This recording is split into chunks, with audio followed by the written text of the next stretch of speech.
Capítulo 16. El mundo. Mis experiencias en Finlandia eran tan cautivadoras como los viajes de trabajo para el Consejo Mundial de la Paz. Cotidianamente se abría un nuevo mundo para mí, como por ejemplo el sudeste asiático, donde recorrí la casa del héroe nacional Ho Chi Minh, quien luchó implacablemente por la independencia y fungió como presidente de la República Democrática de Vietnam. Fue ejemplar la vida del tío Ho, como lo llamaban. Nació en una aldea el 19 de mayo de 1890.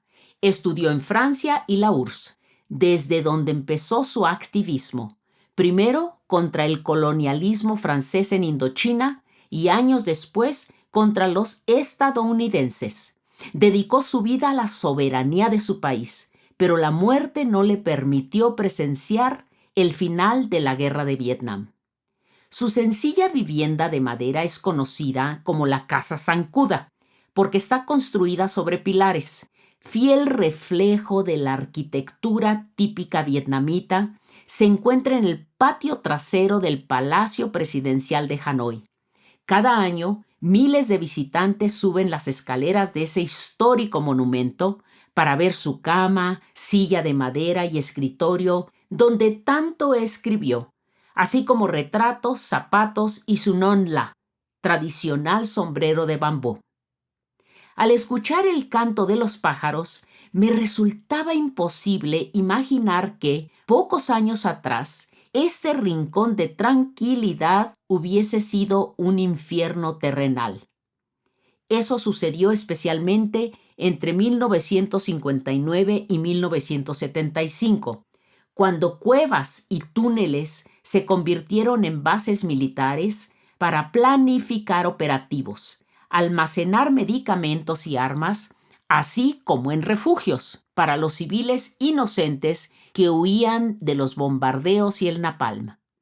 Esas cavernas también fueron embajadas que apoyaban la independencia de la nación, dividida entre Hanoi en el norte y Saigón en el sur, cuya caída marcó el final de la conflagración. Irónicamente, ante la inminente retirada, cientos de miles de vietnamitas se asilaron en Estados Unidos. Muchos de los cerca de 100,000 hijos mestizos, conocidos como amerasiáticos, sufrieron doble rechazo. Por un lado, de su propia sociedad por haber nacido del enemigo, y por otro, el nuevo país anfitrión les dificultó obtener la nacionalidad y beneficios como educación y salud, quizá porque eran recordatorios visuales de una guerra fallida. En 1980, el presidente Jimmy Carter estableció programas para que los hijos de la guerra pudieran vivir con sus padres excombatientes. Lo demás es historia. Según estadísticas de 2023, en Estados Unidos vivían unos 2.3 millones de personas con ascendencia vietnamita, lo cual los convierte en uno de los grupos orientales más grandes. 40% nació allí, mientras que el resto inmigró. Estas estadísticas constituyen la tasa de naturalización más alta entre la población asiática estadounidense.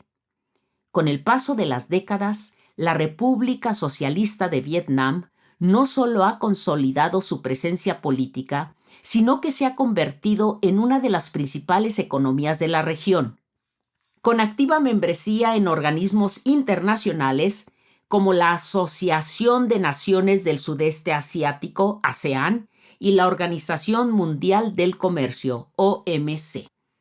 Paradójicamente, hoy por hoy, Estados Unidos es el primer mercado exportador de Vietnam y segundo socio comercial. Haciendo honor a su filosofía de perdonar, pero no olvidar, Hanoi colabora en múltiples acuerdos comerciales con su otrora rival.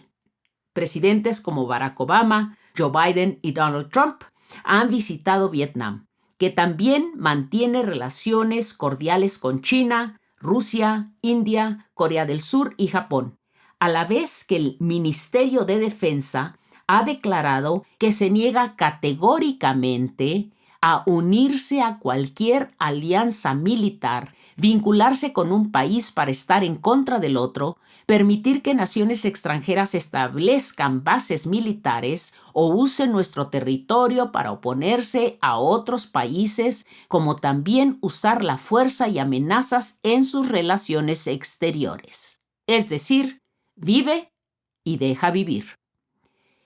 En 1980, después de las reuniones del CMP en el Hotel Victoria de Hanoi, construido sobre el Río Rojo con asistencia cubana, caminaba yo sobre la idóneamente llamada Avenida de los Enamorados, por su popularidad entre las románticas parejas.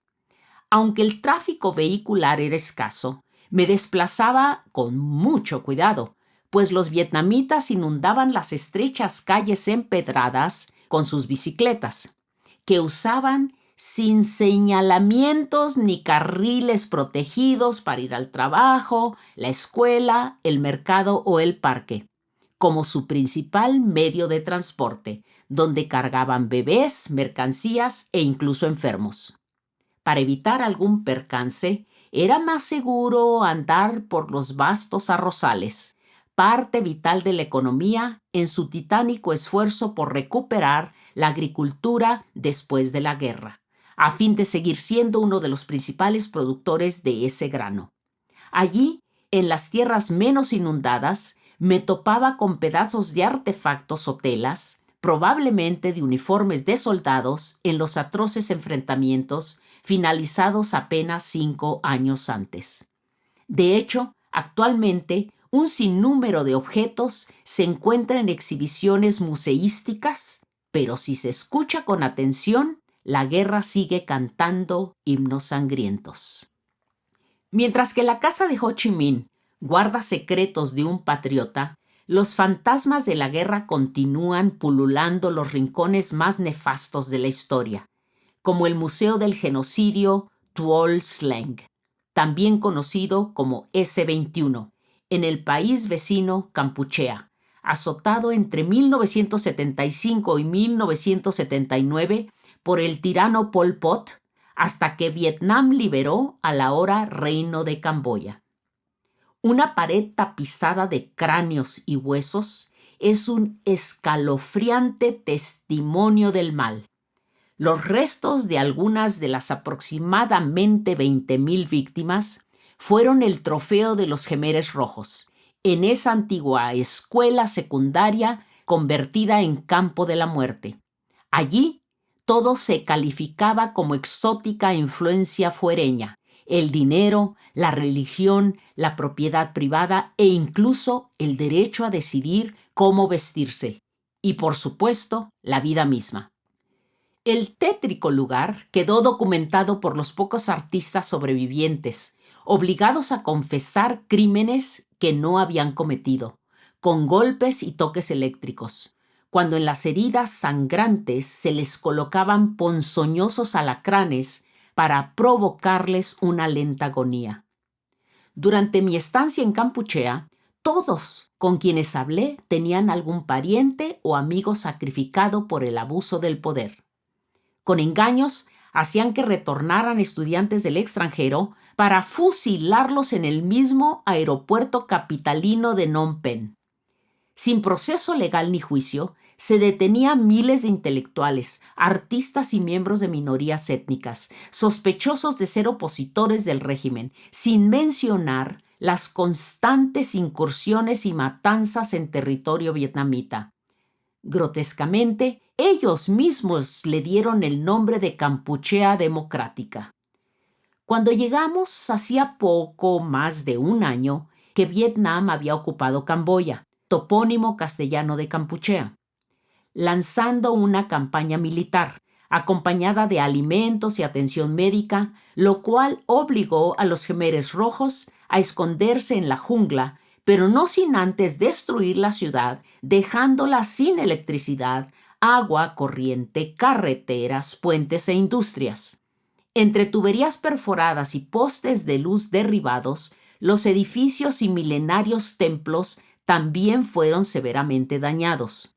Huyendo del conflicto, cientos de miles de camboyanos vivían en campamentos de refugiados en la frontera con Tailandia.